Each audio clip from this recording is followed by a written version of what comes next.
اعوذ باللہ السمیع العلیم من الشیطان الرجیم من حمزہ ونفخہ ونفثہ بسم اللہ الرحمن الرحیم ربی یسر ولا تعسر وتمم بالخیر ربی زدنی علما۔ قرآن مجید کی آیات ہمارے سامنے ہیں، لیکن آج ہم آپ کو بتانا چاہتے ہیں کہ رسول اللہ صلی اللہ تعالیٰ علیہ وآلہ وسلم کی حدیث اسی حوالے سے، اور یہ مضمون قرآن مجید میں اللہ تعالیٰ نے بار بار ذکر فرمایا ہے، اور ویسے بھی دنیا کے فانی ہونے کو بھی اللہ تعالیٰ نے بار بار بندوں کو اپنے یاد دلایا ہے اور اس کی یاد دہانی کرائی ہے۔ لیکن ہم آپ کو بتانا چاہتے ہیں کہ اللہ تعالیٰ نے اپنے نبی علیہ الصلاۃ والسلام کے ذریعے سے جو بیان کیا اس کو آپ ذرا غور سے سنیے اور پھر اپنی بھرپور کوشش کے ساتھ اس پر عمل کرنے کی کوشش کریں۔ فرمایا نبی کریم صلی اللہ تعالیٰ علیہ وآلہ وسلم نے کہ اللہ تعالیٰ فرماتا ہے کہ اے آدم کے بیٹے، میری عبادت کے لیے فارغ ہو جا، میری عبادت کے لیے فارغ ہو جا، میں تیرا سینہ استغنا سے بھر دوں گا۔ استغنا جانتے ہیں؟ فراغت سے، یعنی استغنا کس طرح سے کہ یعنی جس کو آپ اس طرح سمجھیے آسودگی، یعنی دل کو، سینے کو اللہ آسودہ کر دے گا۔ یہ آسودہ ہو جانا یہ اللہ تعالیٰ کی طرف سے بہت بڑا انعام اور بہت بڑا احسان اور بہت بڑی نعمت ہے، اللہ کی خاص رحمت ہے، اس کا خاص فضل ہے کہ جس کا دل آسودہ ہو جائے، جس کا دل سیراب ہو جائے۔ بہت سے لوگ کھاتے ہیں آسودہ نہیں ہوتے، بہت سے لوگ پہنتے ہیں آسودہ نہیں ہوتے، بہت سے لوگ پیتے ہیں سیراب نہیں ہوتے، مزید مزید حل میں مزید کی ان کی تڑپ، ان کی طلب بڑھتی رہتی ہے۔ کسی کا دیکھتے ہیں تو ان سے دیکھا نہیں جاتا۔ تو اللہ نے فرمایا تمہارا سینہ استغنا سے بھر دے گا اللہ تعالیٰ، یعنی تمہیں آسودہ حال کر دے گا، تمہیں خوشحال کر دے گا۔ یعنی تھوڑا سا کھاؤ گے آسودہ ہو جاؤ گے، تھوڑا سا پیو گے سیراب ہو جاؤ گے اور اللہ کا شکر بجا لاؤ گے۔ یعنی کتنی بڑی نعمت ہے یہ کہ انسان اللہ کا شکر ادا کرے، تھوڑا سا کھا کر بھی وہ آسودہ حال رہے، بجائے اس کے کہ بہت سارا کھائے اور آسودہ ہی نہ ہو۔ تو بتائیے ذرا سوچئے۔ تو اللہ تعالیٰ فرماتا ہے کہ اے آدم کے بیٹے، اللہ تعالیٰ کے لیے تم فارغ ہو جاؤ، یعنی تھوڑی دیر اللہ تعالیٰ کی عبادت کے لیے بھی وقت نکالو۔ تو اللہ تعالیٰ تمہارے سینے کو کیا کرے گا؟ تمہارے سینے کو استغنا سے بھر دے گا، آسودہ کر دے گا، تم کو غنی کر دے گا، لوگوں سے بے پرواہ کر دے گا۔ لوگوں کے پاس کیا ہے تمہیں اس کی فکر نہیں ہوگی، اور تیرا فقر دور کر دوں گا۔ تیرا فقر یعنی فقیری، غریبی، محتاجی دور کر دوں گا، یعنی تم محتاج نہیں ہوگے۔ تم 2 وقت کی روٹی بھی تمہارے گھر میں ہوگی تو تم کیا ہوگا؟ تم محتاج نہیں ہوگے۔ اصل چیز کیا ہے کہ انسان کے پاس ایک رہنے کے لیے گھر ہو، سادہ سا ہو، اور اس کے لیے اس کے پاس کھانے کے لیے روٹی ہو۔ اگر اس کے پاس روٹی ہے، اس کے پاس آٹا ہے، وہ روٹی بنا کر کسی بھی چیز سے کھا سکتا ہے، کچھ نہ بھی ہو چائے سے بھی کھا سکتا ہے، اور پانی سے بھی کھا سکتا ہے، اور سوکھی بھی کھا سکتا ہے۔ صحابہ نے کھا کر دکھایا بھی ہے، ٹھیک ہے۔ تو تیرا فقر دور کر دوں گا، فقیری دور کر دوں گا۔ فقیر دور کرنے کا مطلب یہ نہیں ہے کہ فقیری دور کرے گا اللہ تعالیٰ تو تم کو جو ہے محل عطا کر دے گا اور تم کو جو ہے وہ مرغ و مسلم دے گا، یہ اللہ کا وعدہ نہیں ہے۔ تمہاری فقیری دور کر دوں گا، اور اگر تم نے ایسا نہیں کیا تو میں تمہارے سینے کو شغل آپ جانتے ہیں مشغولیت سے بھر دوں گا، یعنی ہر وقت بس مال مال، پیسہ پیسہ، بس دنیا دنیا، جاب اور آفس، بس کاروبار اور مارکیٹ اور شاپنگ، اور بس یعنی یہی دنیا، اسی سے تمہاری شغل، تمہارا وقت گزر جائے گا اور تمہیں فرصت ہی نہیں ملے گی اللہ کو یاد کرنے کی، ٹھیک ہے۔ اور تمہارا فقر دور نہیں کروں گا۔ ذرا غور کرنے کی بات ہے، یہ سنن ابن ماجہ شریف کی حدیث شریف ہے، حدیث نمبر ہے 4107 ہے۔ ذرا غور کیجئے کہ اللہ تعالیٰ اس کے فقر کو بھی دور نہیں کرے گا۔ اللہ تعالیٰ اس کے فقر کو، فقیری کو، اس کی محتاجگی کو، غریبی کو، غریبی محتاجگی نہیں اس کے پاس کھانے کو نہیں ہے، نہیں، کھانے کو بہت ہوگا، پہننے کو بہت ہوگا، الماریاں کپڑوں سے بھری ہوں گی، فریج بھرے ہوں گے، گوڈاؤن بھرے ہوں گے، لیکن اس کا دل آسودہ حال نہیں ہوگا، اس کا دل سیراب نہیں ہوگا، اس کا سینہ مشغول ہوگا کس کے لیے؟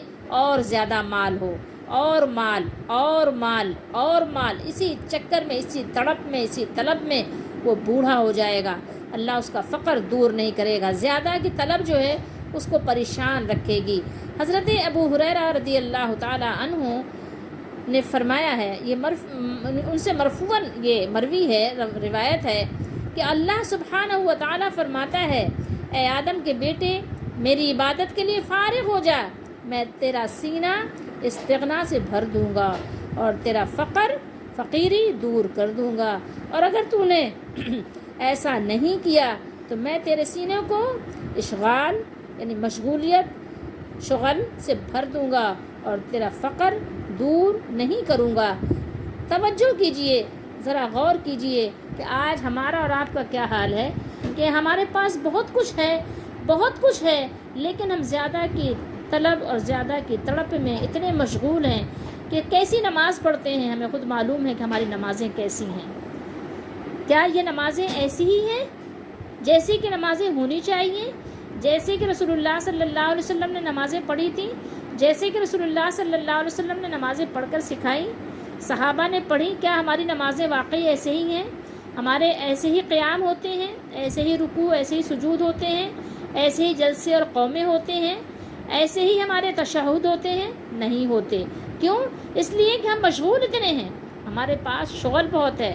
اور یہ کیوں ہے؟ اس لیے کہ ہم اپنے فارغ اوقات میں غفلت کے ساتھ گزار دیتے ہیں اور اپنے مالک کو یاد نہیں کرتے۔ یاد رکھیے کہ بہت سارا مال جمع کر لینا استغنا کی علامت نہیں ہے کہ آپ استغنا حاصل آپ کو ہو گیا، نہیں۔ آپ کا دل غنی ہوتا ہے، 2 روٹی آپ کے پاس ہے اور آپ اس سے آسودہ ہیں اور آپ اللہ کا شکر کرتے ہیں اور آپ پریشان نہیں ہوتے، آپ اللہ پر بھروسہ کرتے ہیں کہ اللہ نے آج دیا ہے کل بھی دے گا، تو آپ اس کے لیے کیا ہے زیادہ کی طلب اور زیادہ کی تڑپ میں مارے نہیں پھرتے، تو کیا ہے آپ غنی ہیں، آپ بادشاہ ہیں، دنیا میں آپ بادشاہ ہیں۔ بادشاہوں کی بہت ساری فکریں ہیں، بادشاہوں کے پاس بہت سارے شغل ہیں، مشغولیات ہیں، آج یہاں سے ان کا معاملہ ہے، کل وہاں سے، کبھی سرحدوں کا معاملہ ہے، کبھی کوئی معاملہ ہے، کبھی کوئی معاملہ ہے، کبھی زمین کا کوئی خطہ چاہیے ہمیں، کبھی کسی سے اپنا بچاؤ کرنا ہے، کبھی کسی پر جا کے اٹیک کرنا ہے، بہت سارے معاملات ہوتے ہیں۔ لیکن وہ شخص دنیا میں بادشاہ ہے جس کو اللہ تعالیٰ نے اپنی یاد کی توفیق دی اور تھوڑے میں اس کو آسودہ کر دیا، سیراب کر دیا، اور زیادہ کی تڑپ اور طلب جو ہے اسے بے چین اور بے قرار نہیں رکھتی۔ تو سوچئے، ذرا غور کیجئے، آج ہمارے پاس جو کچھ بھی ہے زیادہ کماتے ہیں اور گھروں کو سجا رہے ہیں، دیواروں کو سجا رہے ہیں، دروازوں کو سجا رہے ہیں، چھتوں کو سجا رہے ہیں، فرش کو سجا رہے ہیں، بستروں کو سجا رہے ہیں، ڈرائنگ روم کو سجا رہے ہیں، ڈیکوریٹ کر رہے ہیں، ڈیکوریشن سے بھرپور ہیں۔ سوچئے کیا واقعی یہ جو ہم کر رہے ہیں کیا یہ سنت سے ثابت ہے ایسا کرنا؟ سوچئے۔ اللہ تعالیٰ نے دیکھیں قرآن مجید میں سورہ کہف ہے ہمارے سامنے، ارشاد فرمایا المال والبنون زینت الحیات الدنیا والباقیات الصالحات خیر عند ربک ثوابا وخیر عملا۔ ذرا غور کیجئے کہ المال والبنون، یہ مال اور بنون کون ہے؟ بیٹے۔ یہ مال اور بیٹے کیا ہے؟ یہ مال اور بیٹے حیات دنیا کی زینت ہیں، ٹھیک ہے، یہ دنیاوی زندگی کے لیے زینت ہے، چمک دمک ہیں، لیکن اصل چیز کیا ہے؟ باقیات صالحات کیا ہے؟ باقی رہنے والی چیزیں جو ہیں وہ صالحات ہیں، وہ بہتر ہیں، وہ اچھے ہیں، جو صالحات ہیں، جو نیکیاں ہیں آپ کی، جو اللہ کو یاد کرنا ہے، آپ کے اور ہمارے رب کے نزدیک وہ زیادہ بہتر ہیں۔ یہ ثواب کے لحاظ سے بھی، امید کے لحاظ سے بھی، یہ عملہ جو ہے حمزہ سے ہے، عین سے نہیں ہے، تو یہ امید، اس کا معنی امید ہوتا ہے۔ یہ امید کے لحاظ سے اس کی امید کی جا سکتی ہے کہ اللہ کے نزدیک یہ زیادہ بہتر ہیں۔ تو آپ خیر میں آگے بڑھنے کی کوشش کیجئے۔ یہ دنیاوی زینت ہے، مال کا ہونا یا بہت زیادہ بیٹے ہونا، بہت زیادہ اولاد ہونا، یہ سب دنیا کی زینت ہے، دنیا کا سامان ہے، لیکن باقی رہنے والے جو صالحات ہیں، یہ صالحات یہ اللہ کے نزدیک اس کی امید کی جا سکتی ہے کہ یہ ثواب کے لحاظ سے بہت ہی خیر ہے، بہت ہی بہتر ہے۔ اللہ تعالی ہم سب کو اس کی توفیق دے۔ دنیا کی دوڑ میں آگے بڑھنے کی کوشش نہیں کیجیے، آخرت کی دوڑ میں اللہ نے ہمیں فرمایا کہ ہم آگے بڑھیں۔ آج ہمارا حال یہ ہے کہ آپ دیکھیں بہت سارا کماتے ہیں لیکن دیکھیں ہمارا فقر دور نہیں ہو رہا ہے. کیوں؟ اس لیے کہ ہم اللہ کو یاد نہیں کرتے. زیادہ کی جو ہماری ایک طلب ہے تو یہ فقیری تو ہے نا. فقیر کیا کرتا ہے؟ اللہ کے نام پہ بابا، اللہ کے نام پہ بابا. اب اس کو دے دیا، 10 لوگوں نے بھی دے دیا، پھر بھی وہ مانگ رہا ہے. کہاں گھر جاتا ہے وہ؟ آپ دیکھیں نا تو بیچارے دن بھر بیٹھے رہتے ہیں، دھوپ میں بیٹھے رہتے ہیں، مانگتے رہتے ہیں. آپ ان کو 100 روپیہ بھی دے دیں گے تو مانگتے رہیں گے. آپ دیکھیں کچھ فقیر ایسے مانگتے ہیں، دیکھا ہے میں نے، کہ کہتے ہیں کہ میں بھوکا ہوں، میں ننگا ہوں، میرے پاس کچھ نہیں ہے. تو لوگ ان کو کپڑے اٹھا کے دیتے ہیں کہ شاید واقعی ایسا ہے.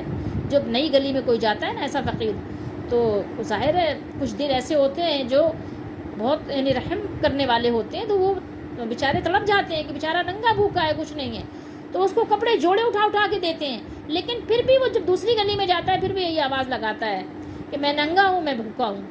کیوں؟ اس لیے کہ ظاہر ہے وہ اس کی محتاجگی دور نہیں ہو رہی ہے، اس کا دل غنی نہیں ہے. اصل تو غنا جو ہے وہ دل کا غنا ہے، جو رسول اللہ صلی اللہ علیہ وسلم نے فرمایا. بخاری شریف کی حدیث شریف ہے، دیکھیے فرمایا لیس الغنا عن کثرت العرض. عرض کہتے ہیں سامان کو، عروض اس کی جمع ہے. دنیا کا سامان کی کثرت جو ہے وہ اصل غنا نہیں ہے. لیسا نہیں ہے وہ غنا کہ آپ کے پاس بہت سا دنیا کا سامان ہے. ولکن الغنا غنا النفس. کیا ہے؟ اور دل اصل غنا کیا ہے کہ آپ کا جو نفس ہے وہ غنی ہو. آپ کا دل جو ہے وہ لوگوں کی طرف سے بے پرواہ ہو، اس کو مزید کی زیادہ کی طلب اور زیادہ کی حاجت نہ ہو. جب آپ کا دل امیر ہوتا ہے تو آپ امیر ہوتے ہیں، اور جب دل غریب ہوتا ہے تو آپ غریب ہوتے ہیں. صحابہ کا معاملہ کیا تھا؟ ایک صحابی، آپ نے واقعہ سنا ہوگا کہ اپنے گھر میں ایک مہمان کو لے گئے تھے. رسول اللہ صلی اللہ علیہ وسلم نے فرمایا تھا کہ یہ مہمان ہے، کون اس کو اپنے گھر لے جائے گا؟ تو ایک صحابی نے فرمایا کہ یا رسول اللہ میں اس کو لے جاؤں گا. وہ اپنے گھر لے جاتے ہیں، اور جب وہ اپنے گھر لے جاتے ہیں مہمان کو تو اپنی زوج سے کہتے ہیں، بیگم سے کہتے ہیں کہ بھائی کچھ کھانے کو ہے؟ انہوں نے کہا کھانے کو بس تھوڑا سا بچوں کے لیے ہے اور تو کچھ بھی نہیں ہے. تو انہوں نے کہا ایسا کرنا کہ بچوں کو سلا دو اور کھانا نکال دینا، یہ ہم ایک مہمان کو لے کر آئے ہیں، اور مہمان کے سامنے کھانا رکھ دینا، اور چراغ کو صحیح کرنے کے بہانے سے چراغ بجھا دینا. میں مہمان کے ساتھ بیٹھ جاؤں گا اور منہ چلاتا رہوں گا، مہمان سمجھے گا کہ میں کھا رہا ہوں، اور اس طرح سے مہمان کا پیٹ بھر جائے گا. یعنی کھانا تھوڑا ہی سا تھا، 2 بچوں کا کھانا تھا، تو وہ ایک بندہ کھا کے آسودہ ہو سکتا تھا. 2 کھاتے تو ظاہر ہے کہ 2 کے لیے پورا نہیں ہوتا. تو اب آپ دیکھیے کہ کس قدر ان کے دل میں غنا تھا، دل کے کتنے امیر تھے، دل کے کتنے بڑے وہ بادشاہ تھے کہ اپنے بچوں کا حصہ، اپنی بیوی کا حصہ اور اپنا حصہ خوشی خوشی اپنے مہمان کو کھلا دیتے ہیں، اور اس بات کی پرواہ نہیں کرتے کہ میں بھوکا رہوں گا، میرے بچے بھوکے سو جائیں گے، میری بیوی بھوکی رہے گی. بلکہ مہمان پر اس بات کو ظاہر بھی نہیں کرتے کہ میں اپنا حصہ کھلا رہا ہوں، بلکہ مہمان کے سامنے ایسا اپنا منہ چلاتے ہیں کہ مہمان کو یہ احساس ہو کہ میں بھی کھا رہا ہوں اور مہمان بھی کھا رہا ہے. اس کو احساس بھی نہیں ہونے دیا کہ کھانا تھوڑا ہے. آپ سوچئے آج ہم میرے اور آپ کے پاس کوئی مہمان آئے اور فریج میں بہت سارا کھانا رکھا ہو، پھر بھی ہمارے ہاتھ نہیں اٹھتے. ہم کہتے ہیں چائے پئیں گے کیا؟ کافی دیر مہمان بیٹھے گا، پھر جب جانے لگے گا کہے گا آپ نے چائے تو پی نہیں، آپ اتنی جلدی چلے جا رہے ہیں، چائے پی لیتے. بھائی چائے آپ نے پیش ہی نہیں کی، آپ نے شربت تو پیا نہیں، آپ ایسی باتیں کر رہے ہیں. آپ سوچیے تھوڑی دیر کے لیے کیا بات کر رہے ہیں. اندازہ ہو رہا ہے کہ آپ دینا نہیں چاہ رہے تھے، لیکن آپ مہمان کو ایک جھوٹی تسلی بھی دے رہے ہیں کہ آپ آئے، آپ نے چائے نہیں پی، بغیر چائے کے جا رہے ہیں، اچھا نہیں لگ رہا ہے، چائے پی لیتے. بھائی آپ کے پاس وہ آدھا گھنٹہ بیٹھا، آپ کے پاس چائے دینے کا وقت نہیں تھا، ایک گلاس شربت دینے کا وقت نہیں تھا، اور اب جب جانے لگا تو آپ خواہ کی بات کر رہے ہیں. ایسی باتیں نہیں کرنی چاہیے. دل کی فقیری ہے، یہ دل کی غریبی ہے. اور یہ کیوں ہے؟ اس لیے ہے کہ ہم اللہ کو یاد نہیں کرتے. اگر اللہ کو یاد کرنے کے لیے اپنے وقت نکالتے تو اللہ تعالی ہمارے دل کو کیا کرتا؟ غنا سے بھر دیتا، آسودگی سے بھر دیتا، ہمارے دل کو امیر کر دیتا، ہمارے دل کو بادشاہ بنا دیتا. تو ہمیں غور کرنا چاہیے کہ دیکھیں آج ہم جو زیادہ کی طلب میں اپنی موت کو بھول گئے، آخرت کو بھول گئے، اللہ کی یاد کو بھول گئے، اور جو سب سے زیادہ امپورٹنٹ یعنی ہمارے لیے ضروری تھا قرآن کا پڑھنا، قرآن کو سمجھنا، اس کو بھول گئے، تو سوچئے تھوڑی دیر کے لیے کہ ہم اپنے لیے کتنا بڑا نقصان کا سودا کر رہے ہیں۔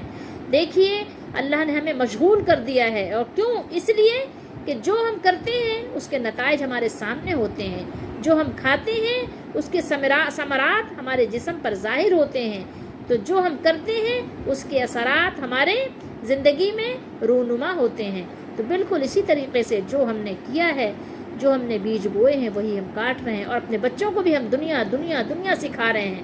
بچوں کو قرآن سکھائیے، خود بھی قرآن سیکھیے، بچوں کو نماز سکھائیے، رسول اللہ صلی اللہ علیہ وسلم کی نماز، کہ رسول اللہ صلی اللہ علیہ وسلم کیسی نماز پڑھتے تھے۔ اتنی فرصت تو نکالیے، اتنا وقت تو نکالیے کہ رسول اللہ صلی اللہ علیہ وسلم کی نماز سکھائیے۔ وہ نماز نہیں جو ابا دادا سے سیکھ لیا کہ بس وہ بابا پڑھتے تھے ایسی نماز، مما پڑھتی تھی ایسی نماز، تو نماز پڑھنے لگ گئے۔ اگر وہ صحیح پڑھتی تھی تو ٹھیک ہے، لیکن ہو سکتا ہے ان کی نماز خود صحیح نہ ہو، تو بتائیے پھر ساری زندگی کے آپ کی نمازوں کا کیا ہوگا؟ ساری زندگی کے آپ کے روزوں کا کیا ہوگا کہ اگر آپ نے ویسے روزے نہیں رکھے جس طرح کے روزوں کا تقاضا تھا؟ روزے بھی رکھ کے لڑتے جھگڑتے بھی رہے، روزے بھی رکھ کے نیتیں بھی خراب رکھی، روزے بھی رکھ کے زکوٰۃ بھی ادا نہیں کی۔ تو سوچئے تو تھوڑی دیر، روزے بھی رکھ کے دھوکہ بھی دیا، روزے بھی رکھ کے لوگوں کا مال بھی لوٹا، روزے بھی رکھ کے لوگوں کو بے وقوف بھی بنایا، روزے بھی رکھ کے لوگوں کا مذاق بھی اڑایا۔ آپ بتائیے تو صحیح، کسی کی غربت کا مذاق، کسی کی آپ کسی قسم کی کمی یا نقص اور نقائص کا مذاق۔ سوچئے تھوڑی دیر کے لیے، اپنے مال پر فخر اور تکبر، اپنے جائیداد پر فخر اور تکبر، اپنی بڑی گاڑی پر، اپنے بڑے گھر پر، اپنے گھر کے ڈیکوریشن پر تکبر اور فخر اور غرور۔ سوچئے کہ دھوکہ نہیں ہے تو کیا ہے؟ کیا یہ آپ سمجھتے ہیں کہ آپ کو یہ چیزیں بچا لیں گی اللہ کی ناراضگی سے؟ یہ تو اللہ تعالیٰ کی رضا کا کوئی باعث نہیں ہے۔ اگر اللہ کی رضا کا یہی چیزیں ضامن ہوتی تو انبیاء کے بڑے بڑے محلات ہوتے۔ کفار نے یہی تو دعویٰ کیا تھا کہ آپ کے پاس کیوں نہیں ہیں ایسے محلات کہ جس کے پاس سے نہریں بہہ رہی ہوتی، آگے پیچھے باغات ہوتے، آپ کے پاس جو ہے سونے چاندی کے وہ ڈیکوریشن ہوتے آپ کے گھروں میں، تو ہم سمجھتے کہ ہاں آپ پر اللہ کی رحمت ہے۔ تو یہ چیزیں رحمت کا باعث نہیں ہیں۔ تو آج ہمارے دل فقیر ہو چکے ہیں، اس لیے فقیر ہو چکے ہیں کہ ہم نے اللہ اس کے رسول کی یاد کو بھلا دیا ہے۔ ہم تو رسمیں تو ادا کر رہے ہیں، اللہ رسول کی یاد کی رسمیں ادا ہو رہی ہیں، لیکن یاد جو ہونی چاہیے ہمارے دلوں میں وہ نہیں ہے۔ جو انبیاء علیہ الصلوۃ والسلام کا طریقہ ہے وہ ہماری زندگی سے نکل چکا ہے۔ تو آئیے رسم ادا نہ کیجئے بلکہ عبادت کی نیت سے عبادت کیجئے، اپنا احتساب کیجئے، اپنا محاسبہ کیجئے، وہ روزہ ہو یا نماز ہو یا ذکر اللہ ہو۔ اللہ تعالی ہم سب کو توفیق دے، اللہ تعالی ہمارے دلوں کو غنی کرے اور ہمیں لوگوں سے مستغنی کرے، اور اللہ تعالی ہمارے دلوں کو امیر بنائے اور تھوڑے پر ہمیں راضی ہونے کی توفیق دے۔ اور بے شک اللہ کی دستگیری اس کے ساتھ ہے جو اللہ تعالیٰ کے بتائے ہوئے پسندیدہ طریقوں پہ چلنا چاہتا ہے۔ اللہ ہم سب کا حامی و ناصر ہو۔